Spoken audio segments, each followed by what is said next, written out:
here's how the graphs should have been made. All right, so we have the independent variable here on the left, and it says amount of calcium chloride, so that is what we would use. I see that it's a number, which means it's a numeric value on the x-axis, so I'm going to need a scatter plot graph here. So what I do is I click on here, this cell here, I'm going to highlight those numbers. Okay, now I'm going to hold down the control key with my hand. When I come over here, I'm not going to highlight the word average, I'm just going to highlight the values if I will get it to drag. Come on. Try that again.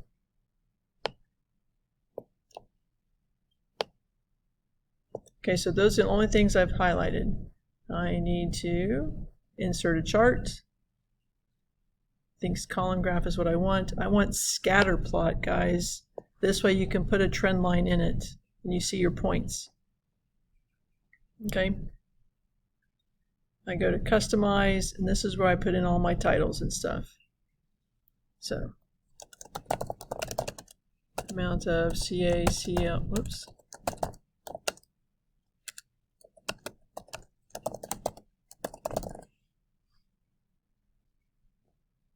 I need my horizontal axis.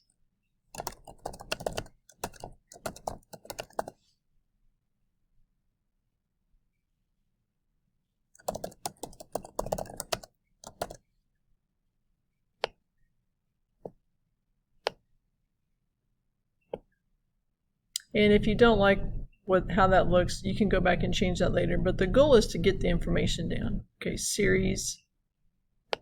This is where you get to put your trend line.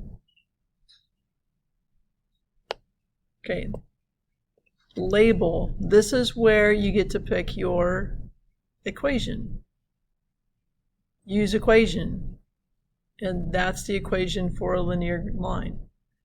Okay, horizontal axis. I'm going to choose this because I need my minimum value to be 0 so that I have an origin of 0, 0. Okay. I'm going to click on this and move it down here. All right. This is saying to look for irregularities. So I'm going to go back and look for that, because now that I've made my graph, if any irregularity is in something I plotted, it will automatically change it on the graph. And so there's no way for you to know that something was goofy with the data, but you can click on the averages, and if you look up here, you can see what the formula is. This is weird. I don't know why you guys are doing that. That's what the formula should look like, because it's just this range of data. And then you get down here, and this is the kicker. Okay, maybe you guys didn't learn this when you guys were talking about mean, median, and mode. But if your average is 34.4, that means it should be in between your biggest and lowest point here. You notice the smallest point is 40. There's no way 34 can be the average. So when I come up here and look at the formula that the kid typed in, I realize they made a mistake. Okay, by putting a comma in a space, it is taking that as a 0. It's taking this plus this plus this plus this plus 0 and dividing it by 5, not by 4. Okay? So you can just go back up to here if you were really with it, and you could just drag that little box down. Oops. There we go. Drag the box down. I've got more numbers than I want, so let's do that. And looky there, it even changed the slope because it figured the points. All right.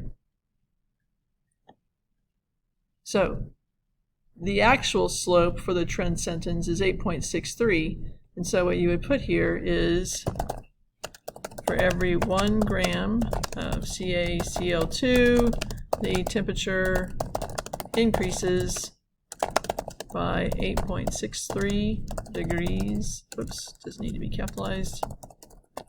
C. That's a trend sentence. Okay, for every 1, whatever the x-axis is, for every 1, whatever's down here, it doesn't matter. This could say hiccups. I don't care. Okay, that's a 1. this number goes with the y-axis. And in this case, since that's a positive slope, it means that it's increasing.